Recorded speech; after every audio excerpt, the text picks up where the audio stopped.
বসিরহাট দক্ষিণের প্রাক্তন বিধায়ক ও জাতীয় দলের প্রাক্তন ফুটবলার দীপেন্দু বিশ্বাস প্রদেশ কংগ্রেসের সদস্য ও মুখপাত্র তথা বসিরহাট ১ নম্বর ব্লক কংগ্রেসের সভাপতি কাদের সর্দার ও বসিরহাট পৌরসভার প্রাক্তন ভাইস চেয়ারম্যান পার্থসারথী বসু কাবাক সহ সিপিআইএম, কংগ্রেস, আইএসএফ এবং বিজেপির একাধিক নেতৃত্ব আজ বসিরহাট সাংগঠনিক জেলা তৃণমূল কংগ্রেস কার্যালয়ে একটি ছোট অনুষ্ঠানের মধ্য দিয়ে তৃণমূল কংগ্রেসে যোগদান করলেন। দীপেন্দু বিশ্বাসের আগেও তৃণমূলের টিকিটে বসিরহাট দক্ষিণ থেকে বিধায়ক হয়েছিলেন। অন্যদিকে বসিরহাট কংগ্রেসের অন্যতম মুখ কাদের সর্দার ঘাসফুল শিবিরে যোগদান করলেন। তার সঙ্গে যোগদান করেন পিফা গ্রাম পঞ্চায়েতের কংগ্রেসের ৩ সদস্য সহ কংগ্রেসের শতাধিক নেতাকর্মী এবং সমর্থকরা। অপরদিকে পার্থসারথী বসু বসিরহাট পৌরসভার ভাইস চেয়ারম্যানের পদ সামলাচ্ছেন।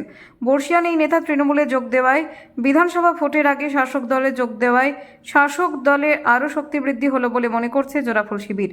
২০২১ সালে তৃণমূলের টিকিট না পেয়ে দীপেন্দু বিশ্বাস পদ্মফুলে যোগদান করেন। তারপর সেখানেও টিকিট না পেয়ে আবার ঘাসফুলে যোগদান করলেন। আজ ২০১৪ সালে লোকসভা ভোটের নির্বাচনের প্রতিদ্বন্দ্বিতা করেছিলেন। এরপর দলনেত্রী মমতা বন্দ্যোপাধ্যায় ২০১৬ সালে দীপেন্দুকে বসিরহাট দক্ষিণ বিধানসভায় তৃণমূল কংগ্রেসের প্রতীকে লড়াই করার জন্য টিকিট দেন।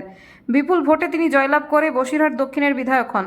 বিজেপি থেকে আবার নিজের ঘরে ফিরে আসায় তৃণমূল কংগ্রেসের সমর্থকরা আশার আলো দেখছেন।